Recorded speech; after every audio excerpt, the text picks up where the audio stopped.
Accepter d'autrui qu'il subvienne à des besoins nombreux et même superflus, et aussi parfaitement que possible, finit par vous réduire à un état de dépendance. Cette citation vient de Nietzsche et parle de dépendance affective. C'est le sujet du jour. Bienvenue sur ce podcast.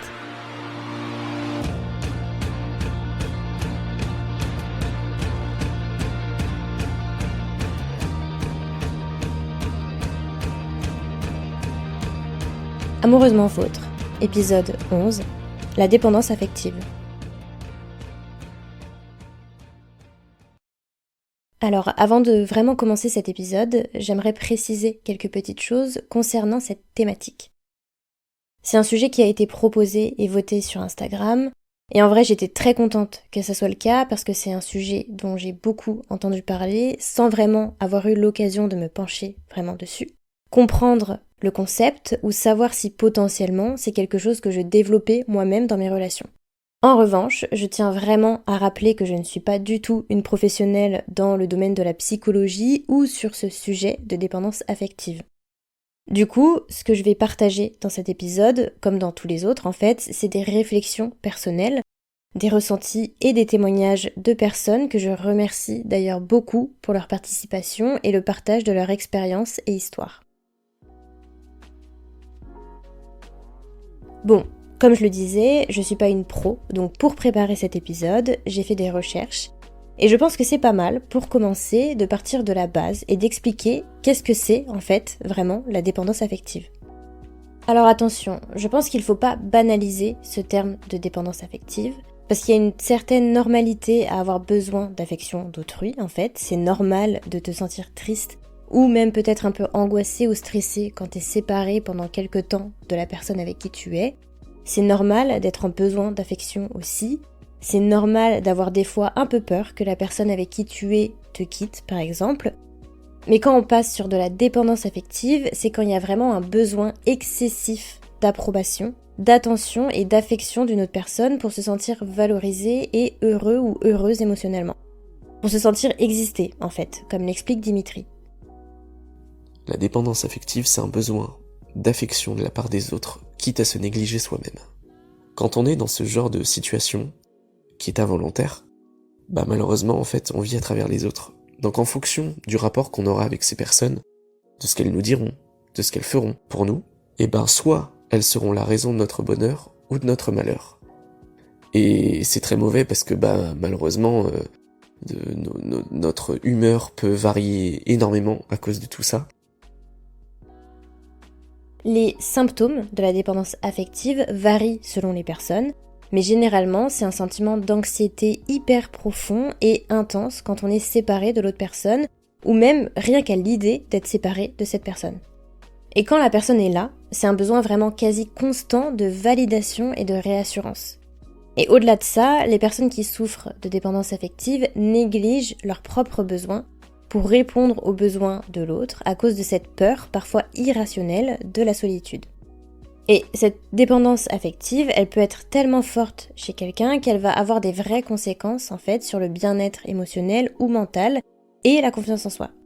Ça peut aussi amener sur des schémas relationnels négatifs, mener vers des relations toxiques et dysfonctionnelles. En faisant mes recherches sur la dépendance affective, j'ai vu qu'il y avait, au final, comme tout type de trouble, des niveaux différents. Ça peut être très léger chez une personne comme très sévère. Et ce qui est curieux, c'est pas du tout l'adjectif qui correspond, mais j'arrive vraiment pas à trouver un terme qui définit vraiment ce que je ressens. Mais c'est que, avant de bosser sur cet épisode, j'avais jamais fait le lien entre certains de mes comportements et la dépendance affective. En fait, j'avais jamais vraiment réfléchi à ça, alors que je réfléchis quand même à beaucoup de choses, la preuve en est ce podcast. Mais je me rends compte que j'ai peut-être développé de la dépendance affective dans mes anciennes relations. Alors, on est vraiment à un niveau léger, très léger, mais quand je reprends ce que j'ai pu te raconter dans les épisodes de ce podcast, je me dis qu'il y a peut-être quand même un petit lien. Déjà, on l'a dit avant, mais la dépendance affective peut pousser quelqu'un à ignorer ses propres besoins parce qu'au final, ils sont pas si importants que ceux de l'autre personne. Et puis, si on prend soin des besoins de l'autre, il ou elle sera heureux ou heureuse, et au final, c'est ça le plus important. Je sais pas si t'as écouté l'épisode sur les schémas amoureux, Mais pour résumer, mon schéma c'est de me sacrifier pour l'autre, en gros, mettre de côté mes envies et besoins pour mettre en avant ceux de l'autre. Et je l'avais jamais vu dans ce sens, mais je me rends compte que la pensée inconsciente derrière ce comportement et ce schéma, c'est moi, dans tous les cas, je vais pas partir de cette relation, donc je m'en fiche de mettre mon bonheur de côté, vu que mon bonheur, c'est juste cette personne. Et si je comble ses envies et besoins à lui, il aura aucune raison de vouloir partir non plus. Et ça me fait vraiment bizarre de voir les choses maintenant sous cet angle-là. Du coup, ça me fait revenir sur plein de situations que j'ai pu vivre et même provoquer dans mes relations. Par exemple, c'est très compliqué pour moi de voir ma valeur autrement qu'à travers le regard et le comportement de quelqu'un d'autre.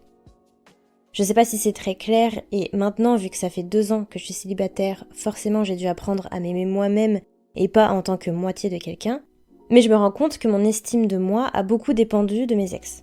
En gros, si la personne avec qui j'étais ne me montrait pas par les actes ou la parole qu'il m'aimait ou juste qu'il m'estimait, pour moi en gros j'étais vraiment qu'une merde quoi.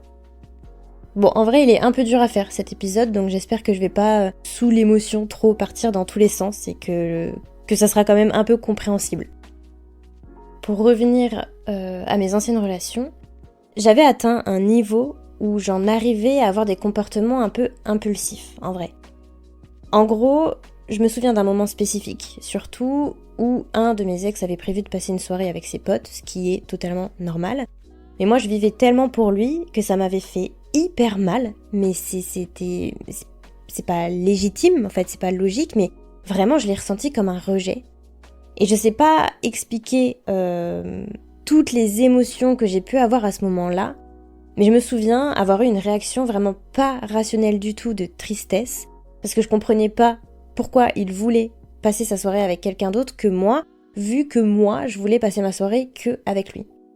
Et en fait, je me sentais abandonnée.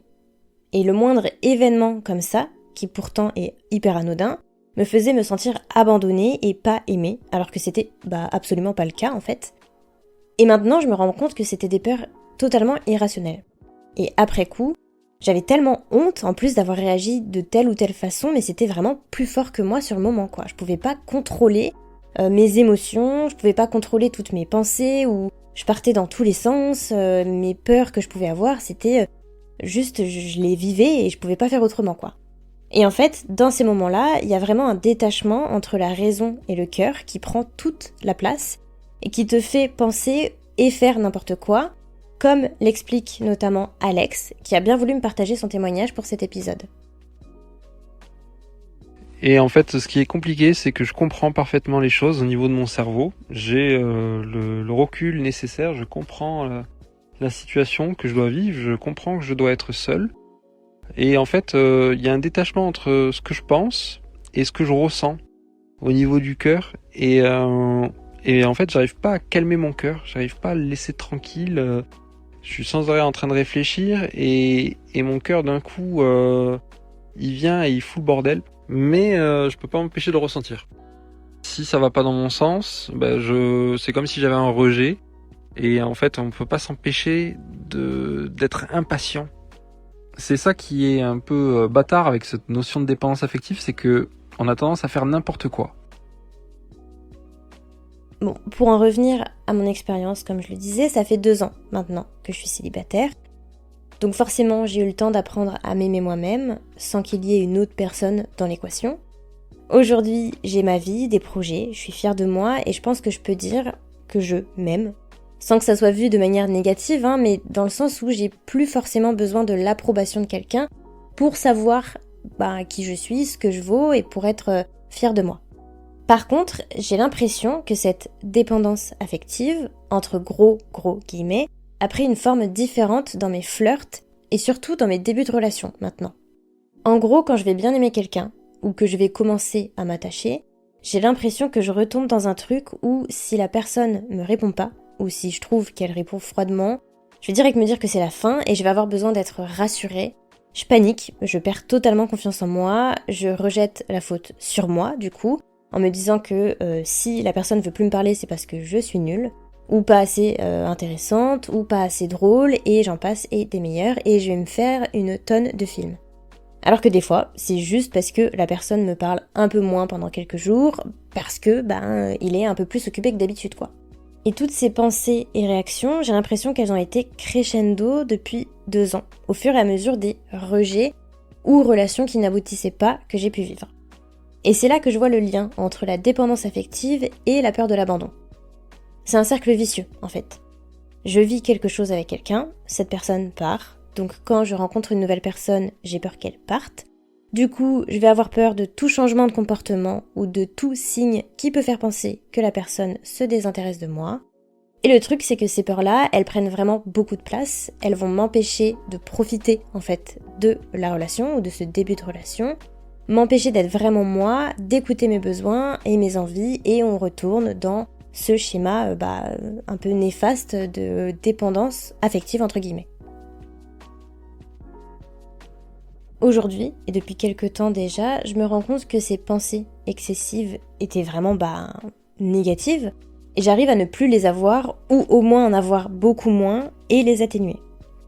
C'est des techniques que j'ai trouvées et qui fonctionnent pour moi, ça veut pas dire que ça fonctionne pour tout le monde, mais ce que je fais déjà, c'est que j'essaye de m'ancrer dans l'instant présent. Parce qu'en fait, quand je commence à avoir des peurs parce que la personne que je fréquente a tel ou tel comportement ou changement de comportement, et que direct je vais me dire « Oh mon Dieu, ça y est, c'est la fin », je pars dans tous les sens en fait, dans des suppositions, et d'ailleurs, c'est un des accords Toltec, ne jamais faire de suppositions. Et du coup, je me fais des idées, des suppositions, des films, je pars dans tous les sens et je suis plus du tout dans l'instant présent. Donc ce que je fais maintenant, quand je ressens que ça arrive, je me pose, je respire un coup, je regarde ce qui m'entoure et je me concentre sur des faits. Par exemple, ok, on avait prévu de se voir ce soir et le mec annule. Bon, ça fait chier, oui, mais c'est pas forcément parce qu'il veut plus jamais me voir. Il a sûrement un vrai empêchement ou une vraie raison, donc ça sert à rien de partir dans tous les sens. Bon, là c'est vraiment qu'un exemple parmi plein d'autres situations, mais en gros c'est pour illustrer. Et ce qui m'aide beaucoup aussi, c'est d'en parler. Dans l'épisode sur les schémas amoureux, Sandy Kaufman, qui est donc coach et avec qui j'ai fait l'épisode, m'a expliqué que pour sortir d'un schéma amoureux, et la dépendance affective peut être un schéma amoureux, il faut se créer des moments de confiance ou dans lesquels on se sent bien pour se réfugier quand on sent qu'on perd un peu les pédales. Et pour le coup, moi, mon endroit de confiance dans lequel je me sens bien et qui me permet de redescendre, c'est mes potes. Quand je ressens quelque chose, que je pars un peu en vrille, je leur écris direct. Et du coup, elles me permettent de voir les choses en face, de me calmer un petit peu, de me dire « Oula, attends, là tu penses ci, tu penses ça, mais t'as aucune preuve ». Du coup, ça me permet de me calmer et de me rendre compte que la situation que je suis en train de vivre, c'est vraiment pas quelque chose de dramatique. Bon, comme je le disais, je compare mes ressentis et vécus à de la dépendance affective très très très légère. Mais il y a des personnes qui vivent de la dépendance affective sévère pour lesquelles c'est beaucoup plus dur à vivre et à s'en sortir. Et je voulais te partager le témoignage d'une abonnée pour qui c'est le cas, parce que je pense que c'est important de voir que ça peut être très dur, mais que tu peux réussir à t'en sortir. Pour t'expliquer déjà la situation, cette abonnée, sans rentrer dans trop de détails, elle a vécu une relation très compliquée et toxique dans laquelle elle était totalement dépendante. Elle avait placé tout son monde et son bonheur dans cette personne-là et au final, du coup, elle se contentait vraiment du très très peu qu'il lui donnait parce que dans tous les cas, sans lui, elle avait l'impression de mourir, quoi. Elle a mis du temps à s'en sortir et ce qui a fonctionné pour elle, c'est de commencer à faire le deuil de la relation pendant la relation. Un peu comme un sevrage, en fait, elle a mis 1 an et demi à trouver la force de le quitter totalement. Et ensuite, après cette rupture, elle est allée consulter une psychologue qui lui a permis de lui ouvrir les yeux sur cette dépendance et de comprendre que ça n'était pas ça, l'amour, et que c'était pas sain, en fait, ce qu'elle avait vécu. Ça a pris le temps qu'il fallait, mais elle a beaucoup travaillé sur elle. Elle a pris du temps pour elle, pour apprendre à vivre seule, à se reconstruire un cercle social, à sortir. Elle a repris le sport, etc., tout en continuant du coup à suivre sa thérapie. En fait, elle a vraiment construit sa renaissance. Et ce qui l'a aidée à sortir de cette dépendance affective, c'est de découvrir l'amour pour soi. Et j'avais à cœur de te partager un peu ce témoignage, parce que c'est important de rappeler que la dépendance affective peut vraiment être néfaste psychologiquement. Il faut pas la banaliser, il n'y a aucune honte à avoir besoin d'être aidée pour s'en sortir. Et si cette abonnée, elle a bien voulu témoigner, c'est pour aider potentiellement d'autres personnes à prendre conscience qu'on peut toujours s'en sortir, même si ça paraît insurmontable, parce que elle, au début, elle pensait vraiment que sans ce mec-là, elle allait mourir, quoi. Et c'était viscéral. Comme la dépendance affective varie selon les personnes, les façons de réussir à s'en sortir varient aussi. Et Dimitri, que tu as déjà écouté en début d'épisode, avait d'ailleurs un petit mot à faire passer par rapport à l'importance de trouver un équilibre. C'est pas parce qu'une personne peut te donner confiance en toi, c'est pas parce qu'une personne tu as pu passer des bons moments et qu'elle t'a aidé à évoluer que pour autant elle représente le centre de ton monde. C'est pour ça qu'il est important, peu importe les relations, de garder un équilibre. C'est-à-dire qu'on peut profiter des choses, se laisser aller dans nos émotions, se laisser aller dans les événements, tout en gardant à l'esprit que la raison de notre bonheur, c'est avant tout nous-mêmes. Cet épisode aurait été un peu plus dur ou lourd que les précédents, mais je pense que c'était un sujet important à aborder. Parce que comme je le disais au début, il faut pas minimiser ce terme de dépendance affective, mais ça fait du bien, quand tu le vis vraiment, de voir que tu n'es pas seul. D'autres personnes le vivent, et plein de personnes l'ont vécu et ont réussi à s'en sortir.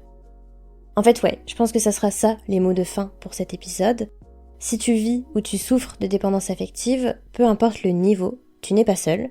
Et promis, tu peux t'en sortir, promis ça peut aller, promis ça va aller, et promis tu vivras un amour beau et sain.